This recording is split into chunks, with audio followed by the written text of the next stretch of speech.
You've seen it in the news that 24 banks might close down, and as a result, 7,000 jobs might be lost. Let me explain. Now, there's a bill in Parliament that has been tabled that is proposing the core capital for all banks to increase from 1 billion to 10 billion. The core capital is the capital that is used for financial stability. You remember back then we had an issue with Chase Bank where some of the depositors were not able to withdraw their money. And also we had a similar issue with the Imperial Bank. So the core capital is supposed to help in such cases where there are mass withdrawals in case there's any panic. This core capital will help absorb such issues, such shocks. That's why Treasury has seen that, hey, let's increase this from 1 billion to 10 billion to protect you, who is the depositor. But now the issue comes in because we have different banks. We have bigger banks and we have small to medium-sized banks. We have Tier 1 banks. The Tier 1 banks are the big banks. So think of KCB, think of Equity Bank, think of NCBA, these bigger banks. There's no issue with such banks in raising this 10 billion. For them, they can be able to do that. But what about the Tier 2 banks? These are the medium-sized banks. What about the Tier 3 banks? These are now the small banks. What about them? These ones are the medium. This 10 billion is not an issue for the bigger banks. This 10 billion is going to be an issue for the medium-sized banks and the small banks, because raising this amount of money or this capital in a span of 3 years, because that's what the bill is proposing, is going to be almost impossible. And if this bill goes through, 24 banks risk being closed down, because raising this amount of money in a span of 3 years may not be possible. And as a result, 7,000 jobs might be lost. These 7,000 jobs are for the people who work in these medium-sized to small banks that will not be able to meet this criteria. The work of this core capital, I explained that is to absorb any shocks with banks. The reason why it's going to be difficult for these medium to small banks to raise this amount of money is because the core capital usually comprises of the owners of the bank.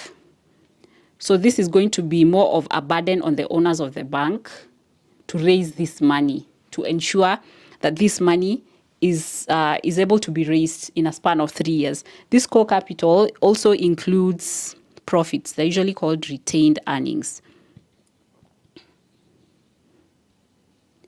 Every bank makes profits. Okay, the banks that we have make profits, otherwise they will not be in the market.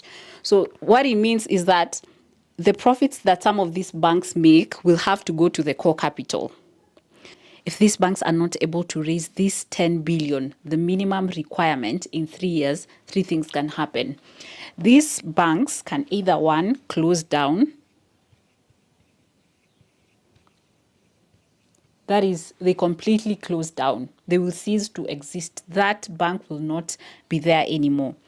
Or these small banks or these small to medium-sized banks can either be bought or acquired by the bigger banks. So there can be acquisition, where these big banks are now going to buy these small banks here. That's the other possibility.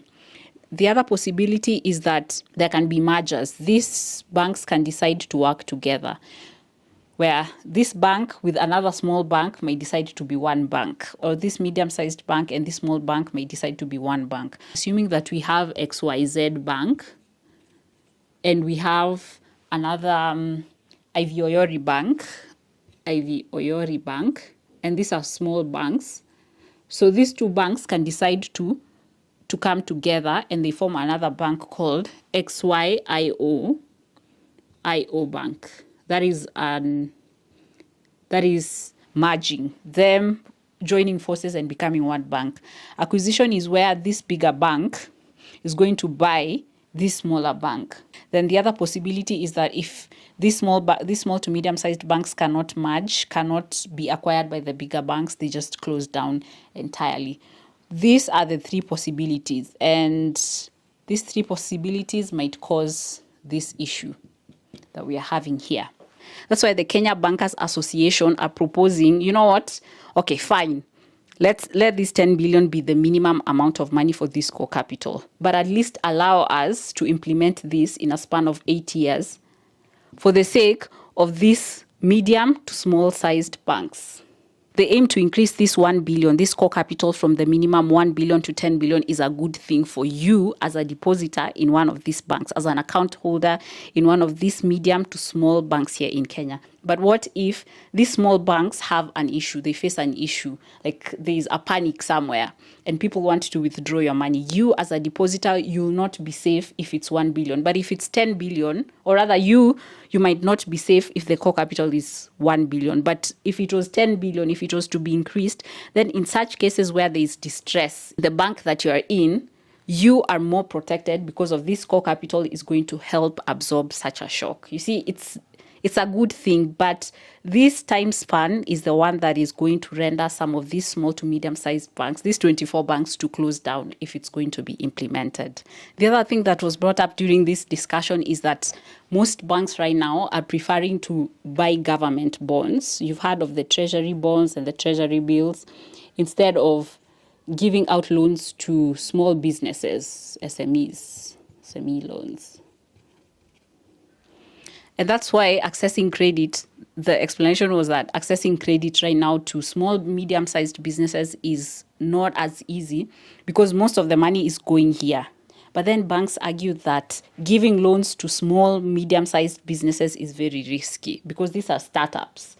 These are businesses that need this starting capital, need this credit, but loaning money to them is more risky. They might lose more money. So that's why they are opting to buy bonds.